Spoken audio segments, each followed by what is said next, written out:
সুপ্রিয় শিক্ষার্থীবৃন্দ, বাংলাদেশ নার্সিং ও midwifery council কর্তৃক আয়োজিত এবং বিশ্ব স্বাস্থ্য সংস্থার পৃষ্ঠপোষকতায় নার্সিং লাইব্রেরি অনলাইন মুক্তপাঠ ক্লাসে আপনাদের সকলকে স্বাগত জানাচ্ছি। আমি Alok Das, senior staff nurse, 250 শয্যা বিশিষ্ট বক্ষব্যাধি হাসপাতাল, শ্যামলী, ঢাকা। শিক্ষার্থীবৃন্দ, আমরা আজকে diploma in nursing science and মিডওয়াইফারির তৃতীয় বর্ষের রিসার্চ মেথোডোলজি সাবজেক্টের উপরে ক্লাস করব। আমাদের আজকের আলোচ্য বিষয় ইন্ট্রোডাকশন টু নার্সিং। তো চলুন আমরা চলে যাই ক্লাসে। সুপ্রিয় শিক্ষার্থীবৃন্দ, আজকের ক্লাস থেকে আমরা রিসার্চকে ডিফাইন করা শিখব, রিসার্চের ক্যারেক্টারিস্টিক্স ডেসক্রাইব করা শিখব, রিসার্চের পারপাস আইডেন্টিফাই করতে শিখব এবং রিসার্চ কত ধরনের আছে অর্থাৎ রিসার্চের টাইপসগুলি জানতে পারবো, রিসার্চ মেথডগুলিকে ক্লাসিফাই করতে পারবো, রিসার্চের গোল কি সেগুলি আইডেন্টিফাই করতে পারবো, একজন ভালো রিসার্চারের কী কী কোয়ালিটি থাকা দরকার সেই বিষয়গুলি আমরা ডেসক্রাইব করতে পারবো। নার্সিং রিসার্চ কি এটা ডিফাইন করতে পারবো এবং সবশেষে নার্সিং রিসার্চের স্কোপ এবং ইম্পর্টেন্সগুলি আমরা ডেসক্রাইব করতে পারবো। রিসার্চ কি, হোয়াট ইজ রিসার্চ? আমরা রিসার্চ নিয়ে অনেক আলোচনা করি। সুপ্রিয় শিক্ষার্থীবৃন্দ, আমরা আমাদের কর্মক্ষেত্রে, আমাদের প্রত্যাহিক জীবনে, আমাদের পেশাগত জীবনে সবসময় বিভিন্ন কাজ করি। সেই কাজগুলির জন্য আমাদের গবেষণার প্রয়োজন হয়। গবেষণার মাধ্যমেই আমাদের কাজগুলির উন্নতি সাধন আমরা করি, কিভাবে আরও বেটার কাজ করতে পারবো, কোথায় কোথায় গ্যাপ আছে, কোথায় কোথায় আরও ইমপ্রুভমেন্টের দরকার, সেই সব কিছুই কিন্তু রিসার্চ থেকেই উঠে আসে। তো চলুন জেনে নিই রিসার্চ কি, হোয়াট ইজ রিসার্চ। রিসার্চকে যদি আমরা ডিফাইন করতে চাই তাহলে রিসার্চের যে স্ট্যাবলিশড ডেফিনিশনগুলি আছে সেগুলি আমাদের আগে জানতে হবে। বিভিন্ন সময় রিসার্চাররা, স্কলার্সরা এবং ফিলোসফাররা রিসার্চের ডেফিনিশন দিয়েছেন। আপনাদের জন্য আমরা এখানে 3টা ডেফিনিশন দেখিয়েছি। প্রথমেই দেখুন, ওয়ার্ল্ডস এবং ব্যান্সেল 1981 সালে ডেফিনিশন দিয়েছেন রিসার্চের। Research is a systematic, formal, rigorous and precise process employed to gain solutions to problems or to discover and interpret new facts and relationships. এরপরে দেখুন কোঠারি 2006 সালে কোঠারি রিসার্চের আরেকটা ডেফিনিশন দিয়েছেন। এই ডেফিনিশনটা আমরা একটু দেখি। Research is a pursuit of trust with the help of study, observation, comparison and experiment. The search for knowledge through objective and systematic method of findings and solutions to a problem. এরপরে দেখুন Earl Robert baby, উনি রিসার্চকে যেভাবে define করেছেন। Research is a systematic inquiry to describe, explain, predict and control the observed phenomenon. Research involves inductive and deductive methods. তো শিক্ষার্থীবৃন্দ, আমরা এখানে দেখতে পেলাম 3জন রিসার্চ স্কলার রিসার্চকে ডিফাইন করেছেন 3ভাবে, কিন্তু তাদের মূল কথাটা কিন্তু একটাই, যে রিসার্চ একটা সিস্টেম্যাটিক প্রক্রিয়া। এখানে অবজারভেশন, কম্পারিজন, এক্সপেরিমেন্ট এই বিষয়গুলি আছে এবং এই সবগুলি বিষয় কিন্তু এটার মূল উদ্দেশ্যটাই হচ্ছে যে আপনার একটা সলিউশন ফাইন্ড করা, বা আপনি আমরা যে প্রবলেম নিয়ে কাজ করব সেই প্রবলেমের কিন্তু একটা আনসার বের করা, কোয়েশ্চেনের আনসার বের করা। এই সবগুলি যদি আমরা অ্যানালাইজ করি, সুতরাং এটা বলা যায় যে রিসার্চকে আমরা যদি সামারাইজ করি রিসার্চের ডেফিনিশনটা, তাহলে আমরা এটা বলতে পারি যে research is a systematic process of collection, collation, analysis and interpretation of data to answer certain question or solve a problem. তো দেখুন, রিসার্চকে যদি আমরা সংক্ষেপে ডিফাইন করতে চাই তাহলে কিন্তু আমরা বলছি যে research is a systematic process of collection, collision, analysis and interpretation of data. অর্থাৎ সিস্টেম্যাটিকভাবেই আপনি কিন্তু তথ্য কালেক্ট করছেন, সেগুলি কোলেশন করছেন, এরপরে এগুলি অ্যানালাইসিস করছেন, তারপরে ইন্টারপ্রিট করছেন। কেন করছেন? যে একটা সার্টেন কোয়েশ্চেন কিংবা একটা সার্টেন প্রবলেমের আনসার বের করার জন্য, অথবা এই প্রবলেমটার একটা সলিউশন বের করার জন্য আপনি এই বিষয়টা, সম্পূর্ণ প্রক্রিয়াটা সম্পন্ন করছেন। এবার চলুন দেখে নেই রিসার্চের ক্যারেক্টারিস্টিক্সগুলো কী। প্রথমেই রিসার্চকে বলা হয়েছে এম্পেরিক্যাল, কারণ রিসার্চ সম্পূর্ণভাবেই রিসার্চারের ডাইরেক্ট এক্সপিরিয়েন্স অথবা অবজারভেশনের উপর নির্ভর করছে। এরপরে রিসার্চকে বলা হয়েছে সিস্টেম্যাটিক। আমরা প্রথম থেকেই সিস্টেম্যাটিক বিষয়টা নিয়ে আলোচনা করছিলাম। এখানেও দেখুন রিসার্চের ক্যারেক্টারিস্টিক্সে বলা হয়েছে রিসার্চ হলো সিস্টেম্যাটিক্স, অর্থাৎ রিসার্চ একটা অর্ডারলি ম্যানার ফলো করে এবং একটা সিকোয়েন্সিয়াল প্রসিডিউরের মধ্যে দিয়ে রিসার্চটা সামনে আগায়। এরপরে দেখুন রিসার্চকে বলা হয়েছে কন্ট্রোলড। সবগুলি ভ্যারিয়েবলই কিন্তু শুধুমাত্র টেস্টেড বা এক্সপেরিমেন্টেড যে ভ্যারিয়েবল আছে এগুলিকে ছাড়া সবগুলি ভ্যারিয়েবলই কিন্তু কনস্ট্যান্ট রাখা হয়। ভ্যারিয়েবল কি কিংবা রিসার্চের ছোট ছোট যে টার্মসগুলি আছে এগুলি আমরা পরবর্তী ক্লাসে জানতে পারবো। আমি শুধু যেহেতু ক্যারেক্টারিস্টিক্স আপনারা পড়ছেন শুধু ভ্যারিয়েবলের বিষয়ে একটা বিষয় বলে রাখি, ভ্যারিয়েবল হচ্ছে এমন একটি ক্যারেক্টারিস্টিক যা ভ্যারি করে। যেমন ধরুন বয়স, একজনের বয়সের সাথে আরেকজনের বয়স ভ্যারি করে, ভিন্ন হয় বয়স। যেমন ধরুন ওয়েটও কিন্তু ভিন্ন হয় একজনের সাথে আরেকজনের। সুতরাং এই বিষয়গুলি হচ্ছে ভ্যারিয়েবল। 4 নম্বর পয়েন্ট দেখেন, এমপ্লয়েজ হাইপোথেসিস।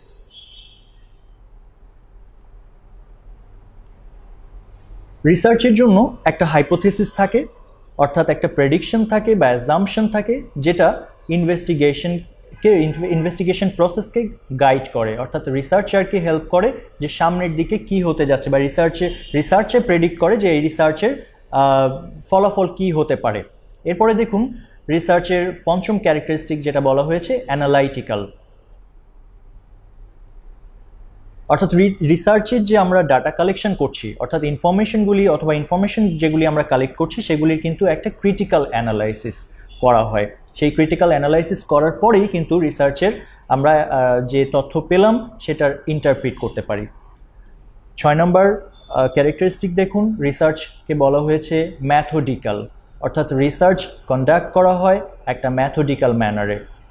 এরপরে রিসার্চের সপ্তম ক্যারেক্টারিস্টিক হলো অবজেক্টিভ, আনবায়াসড অ্যান্ড লজিক্যাল, অর্থাৎ রিসার্চের ফাইন্ডিংসগুলি লজিক্যালি সাজানো হয় এবং এখানে কোনো ধরনের বায়াস থাকবে না। অর্থাৎ বায়াস বলতে আপনারা এটা পরে অন্যান্য লেকচারগুলিতে আপনারা জানতে পারবেন। কোনো ধরনের পক্ষপাত দুষ্ট হবে না। রিসার্চ কারো কোনো গ্রুপ, কোনো ব্যক্তি বা কোনো সংগঠনের পক্ষপাতিত্ব করবে না এবং রিসার্চে অবজেক্টিভ থাকবে। এরপরে দেখুন অষ্টম ক্যারেক্টারিস্টিক হলো employees qualitative or statistical method. রিসার্চের জন্য আমরা যে ডাটাগুলি কালেক্ট করছি এই ডাটাগুলিকে ট্রান্সফর্ম করছি নিউমেরিক্যাল মেজার্সে, অর্থাৎ এই ডাটাগুলির সাংখ্য মান দিচ্ছি, অথবা এটাকে আমরা কোয়ালিটেটিভ মেথডে ফেলছি। যদি আমরা নিউমেরিক্যাল ভ্যালুতে ফেলি তাহলে সেটাকে আমরা স্ট্যাটিস্টিক্যালি অর্থাৎ স্ট্যাটিস্টিক্সের মেথড অনুযায়ী সেটাকে অ্যানালাইসিস করব। আর কোয়ালিটেটিভ মেথডেও আমরা অ্যানালাইসিস করতে পারি যদি সেটা কোয়ালিটেটিভ মেথডের রিসার্চ হয়। তো শিক্ষার্থী বন্ধুরা, কোয়ালিটেটিভ, কোয়ান্টিটেটিভ এই বিষয়গুলি আপনারা পরবর্তী ক্লাসে জানতে পারবেন যে এই মেথডগুলি আসলে কি। এরপরে দেখুন রিসার্চের নবম যে ক্যারেক্টারিস্টিকের কথা বলা হয়েছে রেপ্লিকেবল, অর্থাৎ একটা রিসার্চ যদি করা হয় সেই রিসার্চটা কনফার্ম করবে যে পরবর্তীতে এই রিসার্চের ফাইন্ডিং অন্য কোথাও, অর্থাৎ নিউ এনভায়রনমেন্ট কিংবা ডিফারেন্ট কোনো একটা সেটিং কিংবা ডিফারেন্ট গ্রুপ অফ পিপল বা ডিফারেন্ট সাবজেক্টের উপরেও এই রিসার্চটা করা যাবে। 10 নম্বর ক্যারেক্টারিস্টিক দেখুন স্টেটমেন্ট অফ প্রবলেম, অর্থাৎ রিসার্চের জন্য অবশ্যই একটা ক্লিয়ার স্টেটমেন্ট অফ প্রবলেম থাকবে। আপনি যে বিষয়ের উপরে রিসার্চ করবেন আপনার প্রবলেমটা, অর্থাৎ রিসার্চ প্রবলেম যাকে বলে, সেটা একদম ক্লিয়ারলি স্টেটেড থাকবে। 11 নম্বর ক্যারেক্টারিস্টিক দেখুন ইন্টিগ্রেটেড মাল্টিডিসিপ্লিনারি অ্যাপ্রোচ। একটা রিসার্চের জন্য আপনার বিভিন্ন ধরনের ডিসিপ্লিনারি পিপল থাকতে পারে একটা রিসার্চেই, এবং বিভিন্ন সায়েন্সের বিভিন্ন ডিসিপ্লিনকে আপনি ইনক্লুড করতে পারেন। আপনার নার্সিং রিসার্চ হলেও এখানে আপনার বিভিন্ন ডিসিপ্লিনের পিপল আপনার রিসার্চে কাজ করতে পারে, এবং আপনার রিসার্চ প্রসেসটা সম্পন্ন করার জন্য সায়েন্সেরও আপনার বিভিন্ন নলেজ দরকার, এবং সায়েন্সেরও বিভিন্ন ধরনের ডিসিপ্লিনগুলি আমাদের সাহায্য করে। যেমন ধরুন স্ট্যাটিস্টিক্স, যেমন ধরুন ম্যাথমেটিক্যাল টার্মস, যেমন ফিলোসফি, যেমন সোশিওলজি, এই ধরনের মাল্টিডিসিপ্লিনারি একটা অ্যাপ্রোচ থাকে রিসার্চের ক্ষেত্রে। শিক্ষার্থীবৃন্দ, এবারে আমরা জানতে পারবো রিসার্চের পারপাস কি, কেন রিসার্চ করব বা কেন রিসার্চ করা হয়। দেখুন রিসার্চের প্রথম এবং প্রধান পারপাস হলো to extend the knowledge of human beings, social life and environment. সুতরাং দেখুন হিউম্যান বিইং, সোশ্যাল লাইফ এবং এনভায়রনমেন্ট সম্পর্কে নলেজ বাড়ানোটাই কিন্তু রিসার্চের প্রথম এবং প্রধান উদ্দেশ্য। এখানে আমরা ব্র্যাকেটে দিয়েছি দেখুন what, where, when, how, why, অর্থাৎ এই 5টা WH কোয়েশ্চেন দেওয়া হয়েছে। অর্থাৎ আমাদের যে কোনো বিষয় সম্পর্কে আমরা যদি জানতে চাই তাহলে দেখুন এই বিষয়টি কি, বিষয়টি কোথায় সংঘটিত হয়েছে, কখন হয়েছে, কিভাবে হয়েছে, কেন হয়েছে, এই বিষয়গুলি জানাটা কিন্তু রিসার্চের প্রথম এবং প্রধান উদ্দেশ্য। Number 2, to bring the information in light that might never be discovered fully during the ordinary course of life. এমন অনেক বিষয় আছে আমাদের জীবনে যেগুলি কখনো হয়তো লাইমলাইটে আসে না, সামনে আসে না। তো রিসার্চের উদ্দেশ্য হলো এই সব বিষয়গুলিকে সম্পূর্ণভাবে ডিসকভার করা। Number 3, establishment of general laws and contributions to theory building in various fields of knowledge.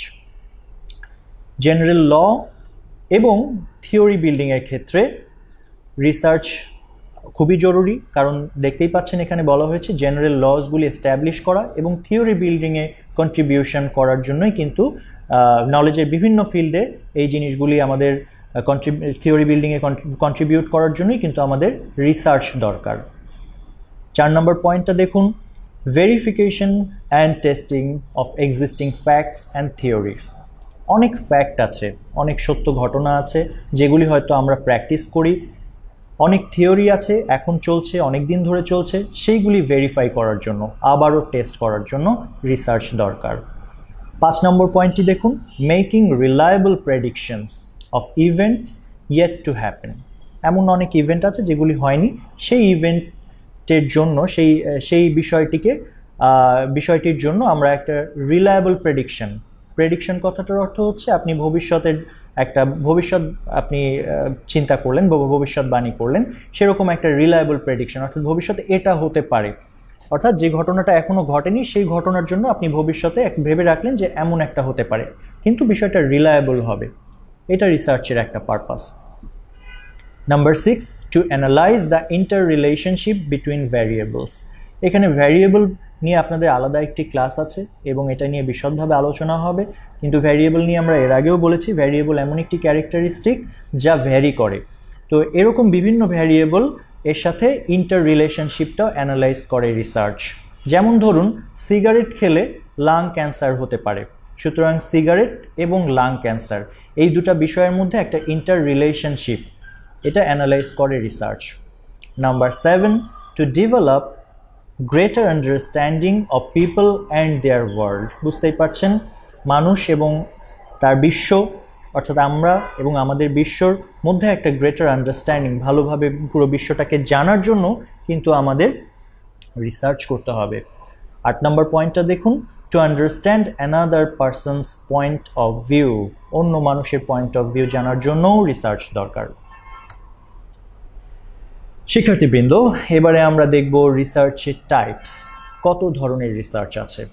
শিক্ষার্থীবৃন্দ, আমরা জানলাম রিসার্চ কি, রিসার্চের ক্যারেক্টারিস্টিক্সগুলি কি কি, রিসার্চের পারপাস কি।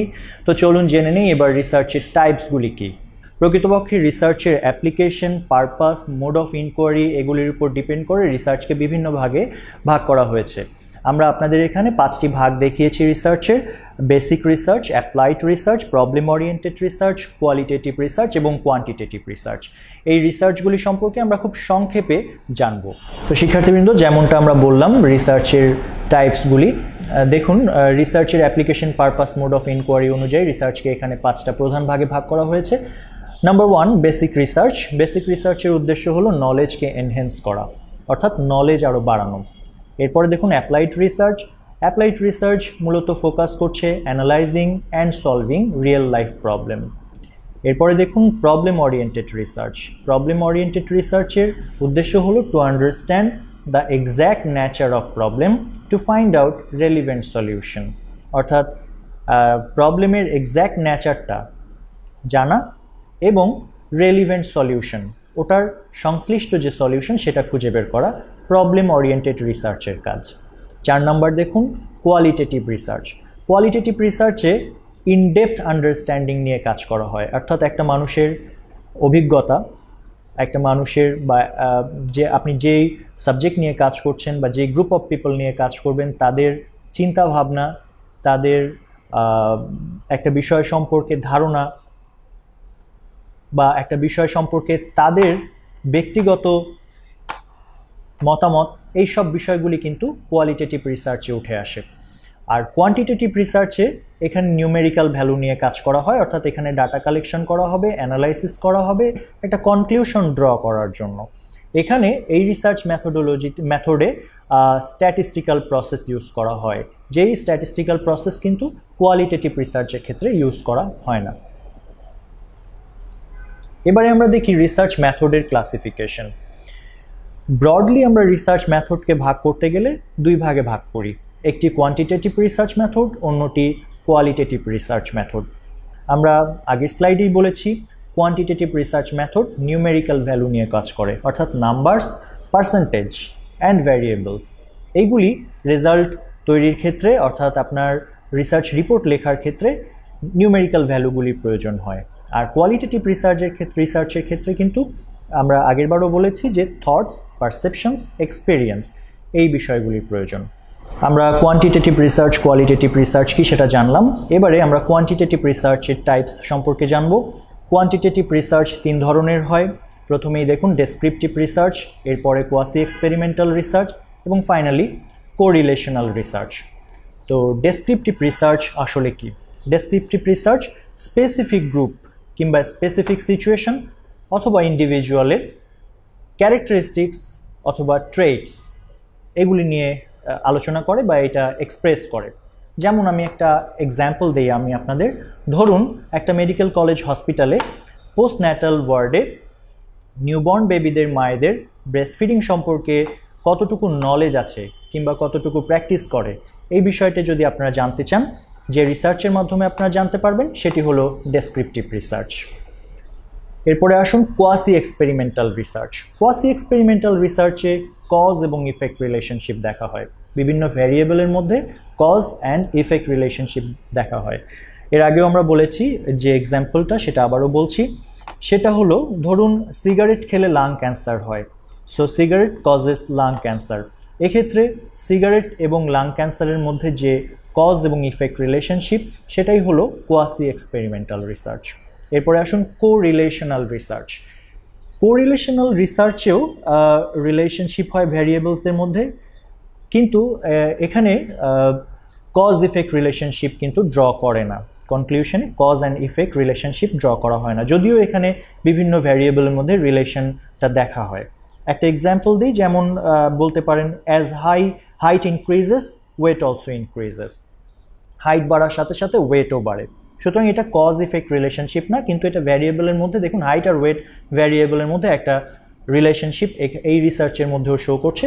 সুতরাং এটি একটি কোরিলেশনাল রিসার্চ। এবারে আমরা আসি কোয়ালিটেটিভ রিসার্চ। কোয়ালিটেটিভ রিসার্চের 5টি ভাগ আছে। এটি আপনাদের পরবর্তী অন্যান্য ক্লাসে কিংবা উচ্চতর যখন আপনারা কোর্সগুলি করবেন তখন আরও বিশদভাবে কোয়ালিটেটিভ রিসার্চ আলোচনা করা হবে। আমরা একদম বেসিক বিষয়গুলি আলোচনা করব। প্রথম ভাগটি হলো ইথনোগ্রাফি। এখানে দেখুন এথনোগ্রাফি বিষয়টি যেভাবে বোঝানো হয়েছে, ethnography observes or provides analysis about cultural and social customs and practices and how particular cultures understand disease and health. বুঝতেই পারছেন, কালচারাল এবং সোশ্যাল কাস্টমস এবং প্র্যাকটিস এই বিষয়গুলির সাথে কিভাবে স্বাস্থ্য এবং রোগ জড়িত, এই বিষয়গুলি নিয়ে রিসার্চ করাটাই কিন্তু ইথনোগ্রাফির রিসার্চের কাজ, বা এই রিসার্চ করে আমরা এই বিষয়গুলি জানতে পারবো। এরপরে আছে grounded theory. It is all about building theories. থিওরিতে কন্ট্রিবিউট করার জন্য রিসার্চ প্রয়োজন, আমরা এর আগে বলেছিলাম। সেটাই দেখুন এখানে কোয়ালিটেটিভ এই রিসার্চগুলি কিন্তু থিওরি বিল্ডিংয়ের জন্য হেল্প করে। Symbolic interactionism studies personal interaction, communication pattern, interpretations and reactions. These factors can influence how people change their health practices over the time. So personal interaction, communication pattern, interpretation এবং reactions এই বিষয়গুলি নিয়ে study করা হয় symbolic ইন্টারঅ্যাকশনিজম এই research মেথডে। Historical research কি করে? সিস্টেম্যাটিক্যালি রিভিউ করে topic, culture or group and subjects history.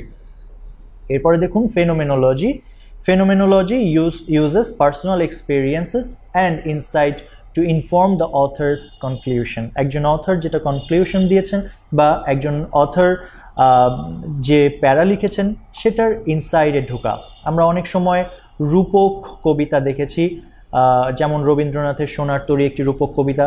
এরকম যে কোনো কনক্লুশনে রিসার্চার যা বলতে চেয়েছেন বা রিসার্চার যা কনক্লুশন দিয়েছেন সেটার ইনসাইটটা কি, সেটা নিয়ে রিসার্চ করা ফেনোমেনোলজি। শিক্ষার্থী বন্ধুরা, এবারে আমরা দেখব রিসার্চের গোল কি। যদিও প্রত্যেকটি রিসার্চের স্পেসিফিক ওন গোল আছে, এরপরেও রিসার্চের গোলগুলিকে আমরা 4টি ব্রড ভাগে ভাগ করতে পারি। Number 1 exploration, number 2 description, number 3 causal explanation, number 4 prediction. Exploration বুঝতেই পারছেন, অনুসন্ধান করবেন যে কোনো বিষয়, রিসার্চের গোলই হচ্ছে অনুসন্ধান করা। ডেসক্রিপশন, অনুসন্ধানের পরে বর্ণনা করা। কজাল এক্সপ্লেনেশন, কিছুক্ষণ আগে কজাল বিষয়গুলি নিয়ে আলোচনা হলো। প্রেডিকশন অর্থাৎ ভবিষ্যৎ চিন্তা করা, ভবিষ্যতে এটা হতে পারে, এটা এই অ্যাজাম্পশন করা রিসার্চের গোল। শিক্ষার্থী বন্ধুরা, একজন ভালো রিসার্চারের কি কি কোয়ালিটি থাকা দরকার? দেখুন অনেক ধরনের কোয়ালিটি এখানে দেওয়া হয়েছে। একজন ভালো রিসার্চার ইমাজিনেটিভ হবে, একজন ভালো রিসার্চার অবজারভেন্ট হবে, অনেস্ট হবেন, পেশেন্ট হবেন, ধৈর্য থাকতে হবে তার, ডেডিকেটেড হবেন, কাজের প্রতি নিবেদিত হতে হবে তাকে, পারসিস্টেন্ট হতে হবে, খুব অধ্যবসায়ী হতে হবে, ইন্ডাস্ট্রিয়াস হতে হবে, ওয়াইজ হতে হবে, এথিক্যাল হতে হবে, ইন্টেলেকচুয়াল হতে হবে। অর্থাৎ বুদ্ধিদীপ্ত না হলে তো একজন ভালো রিসার্চার রিসার্চ করতে পারবেন না। শিক্ষার্থী বন্ধুরা, আমরা এতক্ষণ রিসার্চ সম্পর্কে ইন জেনারেল জানতে পারলাম। রিসার্চ কি, রিসার্চের ক্যারেক্টারিস্টিক্স কি, রিসার্চের পারপাস কি, রিসার্চের টাইপ, ক্লাসিফিকেশন, এগুলি জানতে পারলাম। এবারে আমরা জানবো নার্সিং রিসার্চ কি, নার্সিংয়ের রিসার্চের ইম্পর্টেন্স কি, নার্সিং রিসার্চের স্কোপগুলি কি, এটা সম্পর্কে আমরা এবারে জানবো। তো শিক্ষার্থী বন্ধুরা, আমরা দেখি নার্সিং রিসার্চকে কিভাবে ডিফাইন করা হয়েছে। The journal of nursing education defines nursing research as the systematic inquiry designed to develop knowledge about issues of importance to nurses, including nursing practice, nursing education, and nursing administration. তো journal of nursing education তারা nursing রিসার্চকে মূলত nursing practice, nursing education এবং nursing administration এই 3টা ভাগে nursing রিসার্চকে তারা focus করেছে। এবং নার্সিং রিসার্চকে কিন্তু তারা বলেছে একটা সিস্টেম্যাটিক ইনকোয়ারি। আমরা রিসার্চ ইন জেনারেল আমরা যেটা পড়ে আসলাম রিসার্চের ডেফিনিশন, দেখুন এক্ষেত্রেও কিন্তু তার ব্যতিক্রম না। নার্সিং রিসার্চকেও কিন্তু সিস্টেম্যাটিক ইনকোয়ারি বলা হয়েছে, যে আপনার নলেজ ডেভেলপ করার জন্য। এখানে নার্সিংয়ের 3টা ক্ষেত্রকে এখানে ভাগ করা হয়েছে। নার্সিং প্র্যাকটিস, আমরা হাসপাতালে যেটা করে থাকি, নার্সিং এডুকেশন, নার্সিং শিক্ষা ক্ষেত্রে যেটা হয়, নার্সিং অ্যাডমিনিস্ট্রেশন অর্থাৎ নার্সিং প্রশাসন। এই 3 ভাগেই কিন্তু রিসার্চকে তারা ফোকাস করেছে। এরপরে আসুন national institute of nursing research USA তারা কি বলেছে। তারা বলেছে nursing research provides the scientific basis for the practice of the profession using multiple philosophical and theory based approaches as well as diverse methodologies. Nursing research focuses on the understanding and estimate of the symptoms of acute and chronic illness, prevention or delayed onset of disease or disability, or showing the progression thereof. Finding effective approaches to achieve and sustain optimal health, and improvement of the clinical settings in which care is provided. তারা বিশদভাবে একটি definition দিয়েছে national institute of nursing research. এই রিসার্চে কিন্তু তারা মূলত nursing সার্ভিসটাকে highlight করেছে। আমাদের হাসপাতালে রোগীর সেবায় রোগীর অ্যাকিউট এবং ক্রনিক ইলনেস, রোগীর প্রিভেনশন কিংবা তাদের ডিজিজ এটার ডিলেট অনসেট বা তাদের ডিসএবিলিটি, তাদের প্রোগ্রেশন, দেখুন স্লোয়িং দ্য প্রোগ্রেশন, এই সব বিষয়গুলি সম্পর্কে নলেজ গ্যাদার করার জন্য যে স্টাডি সেটাকে তারা নার্সিং রিসার্চ হিসেবে অবহিত করেছেন। তো শিক্ষার্থী বন্ধুরা, আমরা দেখি আসলে নার্সিং রিসার্চের স্কোপ কি, কোথায় কোথায় কোন কোন ফিল্ডে আমরা নার্সিং রিসার্চ করতে পারি। আমাদের প্রথম যে ডেফিনিশনটা আমরা দিয়েছিলাম সেখান থেকেই কিন্তু আমরা দেখুন স্কোপগুলি পেয়ে যাই। অর্থাৎ নাম্বার 1, ক্লিনিক্যাল নার্সিং প্র্যাকটিস। আমরা হাসপাতালে যে কাজগুলি করি রোগীর সাথে সেই জায়গাতে নার্সিং রিসার্চের সবচেয়ে বড় ক্ষেত্র। নাম্বার 2, নার্সিং অ্যাডমিনিস্ট্রেশন, নার্সিং প্রশাসন। এই প্রশাসন কিন্তু হাসপাতাল নার্সিং অ্যাডমিনিস্ট্রেশন আছে, আমাদের বিভিন্ন নার্সিং কলেজ ইনস্টিটিউটগুলিতে নার্সিং অ্যাডমিনিস্ট্রেশন আছে, আমাদের কমিউনিটি পর্যায়ে পাবলিক হেলথ লেভেলেও কিন্তু নার্সিং অ্যাডমিনিস্ট্রেশন আছে। এই সব জায়গাগুলিতেই কিন্তু নার্সিং রিসার্চ হতে পারে। নাম্বার 3, নার্সিং এডুকেশন ফিল্ডে একাডেমিক রিসার্চ তো সবসময়ই হয় এবং এটা নার্সিং রিসার্চের একটা বড় ক্ষেত্র। Number 4, health system and care outcome. এই বিষয়টি ইন জেনারেল, আপনার শুধুমাত্র নার্সিং না, আপনি পুরো হেলথ সিস্টেমকে নিয়ে এখানে কাজ করতে পারেন এবং কেয়ার আউটকামটা কি সেই বিষয়ে কিন্তু ফোকাস করে নার্সিং রিসার্চ হতে পারে। অর্থাৎ নার্সদের রিসার্চের ক্ষেত্রগুলি কিন্তু অনেক বিশদ এবং অনেক বৃহৎ। আপনি হাসপাতাল থেকে শুরু করে একেবারে হেলথ সিস্টেম পর্যন্ত, ন্যাশনাল হেলথ সিস্টেম পর্যন্ত আপনার রিসার্চের ক্ষেত্র আছে, সুযোগ আছে। শিক্ষার্থী বন্ধুরা, নার্সিং রিসার্চ কেন দরকার, কেন আসলে এই রিসার্চ বিষয়টাই আপনারা পড়ছেন বা নার্সিং পেশায় আসলে কেন রিসার্চ দরকার, তো চলুন জেনে নিই। Number 1, to discover, verify, structure and restructure the professional knowledge of the nurses through a systematic inquiry. দেখুন, আপনার বা আমরা যারা নার্সিং পেশায় আছি, নার্সিং পেশায় আমাদের যে নলেজ, নার্সদের যে প্রফেশনাল নলেজ, সেই নলেজগুলি নতুন নতুন নলেজ ডিসকভার করা, সেগুলিকে আরও ভেরিফাই করা, সেগুলিকে স্ট্রাকচার করা এবং রিস্ট্রাকচার করা, এই জিনিসটা কিন্তু, এই বিষয়গুলি কিন্তু একটা সিস্টেম্যাটিক ইনকোয়ারির মধ্য দিয়ে হয়। সুতরাং নার্সিংয়ের রিসার্চের প্রথম এবং প্রধান ইম্পর্টেন্স হিসেবে এটাকে দেখানো হয়েছে। Number 2, two validate improvement in nursing care, nursing administration and management. দেখুন, নার্সিং কেয়ার, নার্সিং অ্যাডমিনিস্ট্রেশন এবং নার্সিং ম্যানেজমেন্ট আরও ভালো করে যেন আমরা দিতে পারি, সেজন্য কিন্তু নার্সিং রিসার্চের দরকার। Number 3, to make health care efficient as well as cost effective. এবারে দেখুন, আমাদের শুধু নার্সিং কেয়ার না, পুরো হেলথ সিস্টেম নিয়ে বলা হচ্ছে, অর্থাৎ হেলথ কেয়ারকে আরও এফিশিয়েন্ট করা এবং কস্ট ইফেক্টিভ করা, যাতে করে মানুষ কম খরচে ভালো সেবা পায়, সেজন্য কিন্তু নার্সিং রিসার্চের দরকার। Number 4, to mould the attitudes, intellectual competence and technical skill of the nurses. নার্সদের অ্যাটিটিউড, ইন্টেলেকচুয়াল কম্পিটেন্স এবং টেকনিক্যাল স্কিলগুলিকে আরও শেপে আনা, অর্থাৎ আরও ভালো করা, এটার জন্য নার্সিং রিসার্চ দরকার। Number 5, to fill the gaps between knowledge and practice among the nurses. আমাদের অনেক বিষয়ে হয়তো অনেক নলেজ আমাদের আছে, কিন্তু আমরা সেটা অ্যাপ্লাই করি না বা প্র্যাকটিস করতে গেলে হয়তো নলেজ এবং প্র্যাকটিসের মধ্যে একটা গ্যাপ রয়ে যায়। তো সেই গ্যাপটা ফিল আপ করার জন্য কিন্তু আমাদের রিসার্চ প্রয়োজন। Number 6, to foster commitment and accountability. নার্সদের কাজের যে কমিটমেন্ট এবং অ্যাকাউন্টেবিলিটি, সেটাকে ফস্টার করার জন্য, আরও ত্বরান্বিত করার জন্য আমাদের নার্সিং রিসার্চ দরকার। Number 7, to identify the role of nurses in changing society. দেখুন, আমাদের সমাজ ক্রমবর্ধমানভাবে পরিবর্তিত হচ্ছে, নতুন নতুন কেয়ার সিস্টেম আসছে বা মানুষের ডিমান্ড বিভিন্নভাবে দরকার হচ্ছে। এখন কিন্তু সেবা জনগণের দোরগোড়ায় পৌঁছে গেছে, সুতরাং সেবার পদ্ধতিও কিন্তু চেঞ্জ হয়ে গেছে। সুতরাং এই জিনিসগুলি, চেঞ্জিং সোসাইটিতে নার্সের রোল কী হবে সেটা আইডেন্টিফাই করার জন্য রিসার্চের প্রয়োজন। Number 8, to discover new measures for nursing practice. Nursing practice প্রত্যেক দিন প্রত্যেক মুহূর্তে সারা বিশ্বব্যাপী গবেষণার মাধ্যমে নার্সিং প্র্যাকটিস কিন্তু ইমপ্রুভমেন্ট হচ্ছে এবং চেঞ্জ আসছে বিভিন্ন কিছুতে।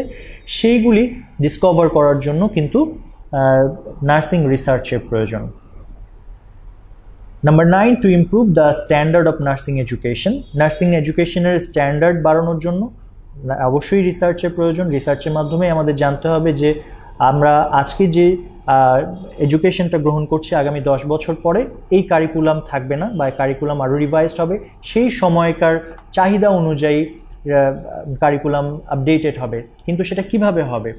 অর্থাৎ নার্সিং এডুকেশনটা সেই সময়ের স্ট্যান্ডার্ড অনুযায়ী আপডেটেড করা হবে, কিন্তু সেটা কিভাবে করা হবে? রিসার্চের মাধ্যমেই করা হবে। অর্থাৎ রিসার্চের মাধ্যমেই এখনকার গ্যাপগুলি 10 বছর পরে 10 বছর আগের গ্যাপগুলি খুঁজে বের করেই কিন্তু কারিকুলামটা ডেভেলপ করা হবে। এই 10 বছর হয়তো 10 বছর না, এটা প্রতি বছর বছর হতে পারে, কিংবা আরও কম সময়ের মধ্যে কিন্তু এই বিষয়টা হতে পারে।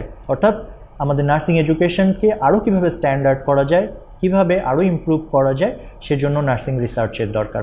Number 10, to take prompt decision by nurse administrator in different problems. বিভিন্ন সমস্যায় নার্স অ্যাডমিনিস্ট্রেটর কত তাড়াতাড়ি, কত দ্রুত, কত ভালো একটি ডিসিশন নিতে পারবেন সেটা কিন্তু তার রিসার্চ করার উপরেই ডিপেন্ড করবে। Number 11, to refine the existing theories and discover the new theories of nursing. Existing যে থিওরিগুলি আমাদের আছে সেগুলি রিফাইন করা এবং নতুন নতুন থিওরিগুলি তৈরি করা বা এস্টাবলিশ করা, ডিসকভার করার জন্য কিন্তু নার্সিং রিসার্চের প্রয়োজন। তো শিক্ষার্থী বন্ধুরা, আমরা আজকের ক্লাসে যা যা আলোচনা করলাম আমরা আরেকবার একটু বলি। আমরা আজকে রিসার্চ কি এটা জেনেছি, রিসার্চের ক্যারেক্টারিস্টিক্স জেনেছি, রিসার্চের পারপাস জানতে পেরেছি, রিসার্চের টাইপসগুলি জানতে পেরেছি, রিসার্চ মেথড কিভাবে ক্লাসিফাই করা যায় এটা জানতে পেরেছি, রিসার্চের গোল কি সেটা জানতে পেরেছি, এবং সবচেয়ে মোস্ট ইম্পর্টেন্ট যেটা, যে নার্সিং রিসার্চ কি সেটা আমরা জানতে পেরেছি। নার্সিং রিসার্চ এর ডেফিনিশন আমরা দুটা প্রতিষ্ঠানের ডেফিনিশন আপনাদের দেখিয়েছি, আপনারা এটা পড়বেন, কিংবা আপনারা বই থেকে বা গুগল সার্চ করে আরও বিভিন্ন ধরনের ডেফিনিশন আছে সেগুলিও আপনারা জানতে পারবেন। নার্সিং রিসার্চের কী কী স্কোপ আছে, অর্থাৎ কোন কোন ফিল্ডে নার্সিং রিসার্চ করা যায় সেই বিষয়গুলি আমরা এখানে বলেছি। তো আমাদের পেশার জন্য, নার্সিং পেশার জন্য, যেহেতু আমরা হেলথ নিয়ে কাজ করছি, মানুষের জীবন, মানুষের মৃত্যু, মানুষের ভালো হওয়া, মানুষের মন্দ থাকা সব কিছু কিন্তু নার্সের উপর ডিপেন্ড করছে। সুতরাং আপনার কেয়ার সিস্টেমকে প্রতিনিয়ত আপডেটেড রাখার জন্য রিসার্চের দরকার, রিসার্চের কোনো বিকল্প নেই। তো আপনাদের অনুরোধ করব যে আপনারা এই ভিডিওটি দেখবেন, এই ভিডিওটি শেয়ার করে অন্যদেরও দেখার সুযোগ করে দেবেন, এবং আপনাদের যদি কোনো কোয়েরিজ থাকে, যদি কোনো বিষয় আপনারা না বুঝতে পারেন তাহলে কমেন্ট সেকশানে জানাবেন, আমরা আপনাদেরকে হেল্প করব। আর যেটা ফাইনালি যেটা রিকোয়েস্ট থাকবে, শুধুমাত্র একটি লেকচারের উপর ডিপেন্ড না করে, এটা হয়তো আপনার জন্য একটা গাইড হিসেবে কাজ করবে। আপনি বই পড়ুন, আরও বেশি ইন্টারনেট সার্চ করুন, রিসার্চ সম্পর্কে আরও বেশি জানুন। তো আজকের মতো এতটুকুই, সকলকে ধন্যবাদ জানাচ্ছি। সকলে সুস্থ থাকুন, ভালো থাকুন।